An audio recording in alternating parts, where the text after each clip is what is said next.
Coucou la famille, bienvenue sur la chaîne. Aujourd'hui, on va parler de la Première Ligue et aussi de la Ligue 1, de la Bundesliga. En fait, on va faire un petit tour d'Europe. On va faire un petit tour d'Europe et on va parler des grandes équipes et des catastrophes. Déjà,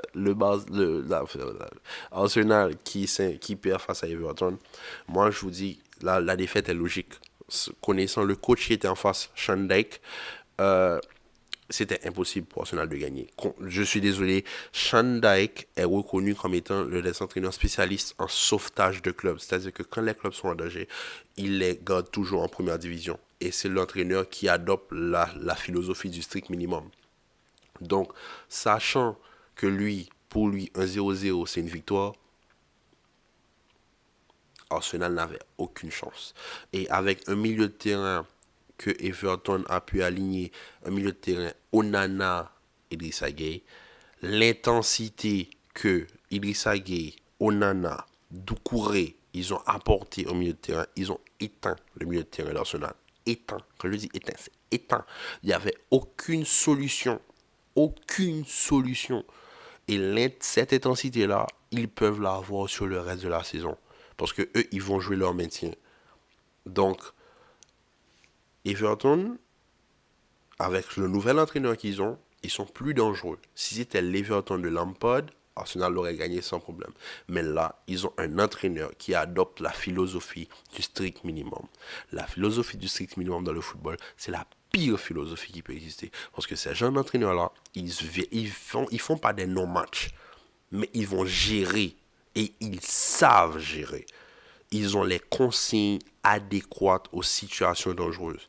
Et on peut le voir, Arsenal était inoffensif. Oui, ils ont trouvé certains espaces, mais si t'es pas clutch et que tu finis pas, tu finiras pas. Tu ne marqueras jamais. Et connaissant aussi le gardien que possède Everton, Pickford, qui est le gardien de la sélection anglaise, donc sachez que ce sera pas facile pour Arsenal, que ça n'aurait pas été facile pour Arsenal de marquer. Et dès que j'ai vu que Everton a marqué le but, j'ai dit dans ma tête, c'est fini, ils ont gagné. Il n'y avait pas moyen qu'Arsenal gagne. Maintenant, Arsenal, eux, ils comptaient sur City pour faire un faux pas. Et Arsenal qui doit remercier son pire ennemi de toujours, Tottenham, parce que Tottenham a battu City 1-0. Encore un entraîneur qui adopte le strict minimum, comme je vous dis, et on a eu la preuve par neuf. City qui joue au ballon, mais qui a beaucoup perdu ces derniers mois. Dans les noms qu'ils ont perdus, on peut quand même citer des gars sûrs. Et quand je dis des gars sûrs, c'est-à-dire les garçons que Guardiola comptait là-dessus en permanence. On parle de Raheem Sterling, Chelsea, Gabi Jesus, Arsenal, Zinchenko, Arsenal, Cancelo, Bayern de Munich, Fernandinho, Brésil, qui est parti au Brésil. Donc, on a un Pep Guardiola qui, on va dire, ils ont quand même perdu 5 joueurs. 5 joueurs sûrs sur un effectif en 2 mercato, c'est beaucoup. C'est beaucoup. Et en plus de ça, tu joues ce match sans Kevin De Bruyne comme titulaire. Je pense que ils ont pris un petit peu trop la confiance et qu'ils pensaient que ça aurait pu être un match plus facile, connaissant l'entraîneur en face. Parce que Conte, quand je vous dis Conte, c'est le strict minimum. Parce que les 3 derniers buts, c'est-à-dire le match qu'ils perdent 4-2 face à City, que Tottenham perd face à City, où ils mènent 2-0 et que City les bat 4-2, et que le match aujourd'hui, les 3 buts marqués sur les 2 matchs, c'est pas des actions créées. C'est juste un pressing haut et des erreurs défensives de City. C'est-à-dire que c'est même pas des actions qu'ils ont créées. Et l'entraîneur en face, Conte, lui, il faut pas lui donner ses erreurs. Parce que lui, c'est ça, c'est le strict minimum. Ils vont maximiser le strict minimum. Ils ont une occasion, ils vont la mettre et tu pourras plus marquer après. Le match où ils ont perdu 2-0, je pense qu'ils ont pas eu la philosophie de fermer. Ils voulaient aller marquer un troisième but. En essayant, ils en ont pris 4. Donc, je pense que Conte a su quoi faire. Il a bien resserré sa défense et même à 10 contre 11, il était impossible pour City de marquer. Impossible. Donc, moi, en regardant ces deux matchs, on s'est dit, ok, la course à la première ligue est toujours intéressante. Mais elle devient encore plus intéressante avec la victoire de Manchester United face à Crystal Palace, à 10 contre 11 aussi. Mais Manchester United qui revient à la course parce que Manchester United est à 2 points de Manchester City. On a le classement, voilà. Manchester United qui a 3 points de City, pardon. 3 points. 3 points. C'est-à-dire que si Manchester gagne son match mercredi face à Leeds, qui est 17e, Manchester United rejoint City en deuxième position. Ils auront certes un match en plus, mais ce que je veux dire par là, c'est que City n'a plus droit à l'erreur. Et sachant que City n'a pas encore joué Arsenal du tout dans la ligue, si City remporte les deux matchs face à Arsenal, il est probable que Arsenal passe troisième et que United passe deuxième et que City finisse premier. Donc là, c'est comme je vous dis, la ligue est très intéressante. Donc franchement, on n'a qu'une seule chose à dire, c'est que ce championnat-là, comme chaque année, nous garde en haleine.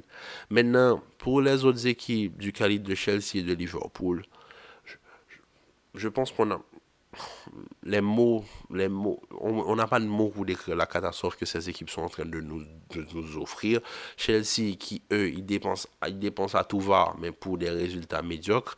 Euh, une victoire sur les 5 derniers matchs, c'est peu. Et Liverpool, qui eux sont 10e et qui ont une. Non. Chelsea, Liverpool, oui, Chelsea, Liverpool, c'est une victoire chacune sur les 5 derniers matchs. Donc, on espère que pour eux, ce sera différent et que dans les prochains jours, ils vont pouvoir se rattraper. Maintenant, ils doivent juste essayer de se battre pour la Ligue Europa. Quand ces équipes-là qui sont encore en Ligue des Champions, regardez le classement de la Première Ligue, ils sont juste en bas de la première partie de tableau. Ils sont pas loin de descendre en deuxième partie de tableau. C'est triste à dire, mais quand même, on ne s'attendait pas à ça des deux équipes. Mais bon, c'est la première ligue, comme je vous dis, c'est le championnat, l'un des championnats les plus intéressants. Donc, on verra au cours de la saison comment ça va se passer. Pour la Ligue 1, le PSG qui, dans la douleur, s'impose face à Toulouse et un Marseille qui se fait abattre au Vélodrome par les Niçois. Euh, je peux dire une chose, c'est que le championnat français, au fait, aurait pu être intéressant si Marseille avait gagné ce choc face aux Niçois. Mais on sait tous que le PSG est déjà champion d'office. En fait, il faut juste qu'une équipe arrive à les gêner. Et si Marseille n'arrive pas à tenir la cadence, il y aura aucun suspense. Maintenant, moi, par rapport au match du PSG, j'ai deux performances à souligner, Messi et Hakimi. Maintenant, la blessure de Renato Sanchez, lui, je ne sais pas. C'est un joueur qui a un énorme potentiel, mais qui ne travaille pas son physique et qui se blesse en permanence. Et c'est ces faiblesses, ces pépins physiques qui font qu'il n'arrive jamais à passer à l'état supérieur, c'est-à-dire à l'étape d'un grand joueur. Il reste encore à l'état de promesse et c'est triste parce qu'à ce niveau-là, Renato Sanchez aurait déjà dû éclore et aurait déjà dû être au niveau des Verratti et autres et faire partie des meilleurs milieux de terrain au monde. Malheureusement, il reste encore un espoir. Oui, il est très jeune, mais quand même. 7 ans, de 2016 à 2023, 7 ans en termes d'espoir. Franchement, il y a un moment où tu dois faire pop, tu dois éclore, quoi. Il était à Lille, où il était le maître du milieu de terrain, même s'il était absent, on sentait son absence parce qu'il était dans une équipe qui était dépendante de son jeu. Mais quand tu arrives au PSG et que tu n'arrives même pas à t'améliorer physiquement, tu reviens de blessure, tu te blesses tout seul. Et un PSG avec une infirmerie bien pleine pour affronter le Bayern de Munich qui remporte aujourd'hui ce match 4-2 face à Wolfsburg. Donc franchement, je pense que ça va pas être facile pour le PSG. Mais le PSG, ils ont cette capacité à se montrer dans les grands rendez-vous. Donc on espère que les fans du PSG, ils ont qu'une seule chose à faire, c'est mettre tout sur le dos de Messi et laisser Messi mener la barque parce que Mbappé n'est pas là, Neymar n'est pas là, Sergio Ramos n'est pas là, Kipembe n'est pas là, Keylor n'est plus là et maintenant Renato Sanchez n'est pas là. Donc Messi, il n'y a que Messi et Kitty qui est devant. Donc, bonne chance pour jouer le Bayern de Munich. Donc, bonne chance. Juste bonne chance. Et Marseille, franchement, pour moi, je vais pas trop revenir sur le match de Marseille. Le match de Marseille, c'est pas un mauvais match. Ils ont pas fait un non-match. En première période, ils ont fait une très mauvaise première période où ils encaissent 2 buts. Il y a le but de Diop, le premier but de Diop, c'est n'importe quoi, c'est un rebond, il n'y a pas de marque, le marquage n'est pas assez resserré sur Diop. Le deuxième but de Gaëtan Laborde, un but assez normal, même si je pense que Paul Lopez est un petit peu coupable sur le but. Le troisième but de Ibrahimi, je moi, j'aimerais vous montrer l'image du défenseur marseillais. Je me rappelle même pas de son nom tellement lui il m'énerve. Bellardi, Bellardi, Balerdi. Sa défense, c'est même pas une défense d'enfant de primaire. Même les enfants de 5 ans savent mieux défendre que Balerdi, je suis désolé. On ne défend pas comme ça quand on est professionnel. Le joueur, tu vois qu'il va shooter, tu ne te mets même pas sur le trajet du ballon. Tu te mets en camp. Le ballon passe à travers son corps. Tu es dans la surface. Moi, il y a une chose. Tu mets ta main, frère. Tu bloques la balle. Penalty, depuis, bon, carton rouge, ok. Mais voilà, tu ralentis. Il laisse passer la balle. Il défend sur le côté. La balle passe comme si de rien n'était. Il va se loger en plein. Anyway. Moi, déjà, il n'y a même pas d'écran. C'est-à-dire qu'il recule en étant de côté. J'ai jamais vu quelqu'un défendre de cette manière. Mais bon.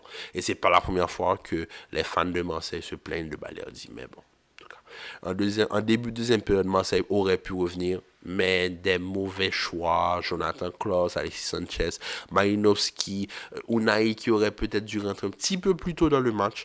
Mais bon. Ça a été ainsi. Donc, voilà quoi. Milan-Inter, bof.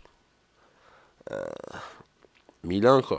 Qui depuis la Coupe du Monde, c'est la chute aux enfers pour le Milan AC. Inter qui revient un petit peu dans la course et ça fait du bien de les revoir à un tel niveau. Euh, la Juventus, je pense qu'il y a la vidéo qui circule, je pense que je vais vous la mettre. La vidéo où voilà, on voit Allegri qui...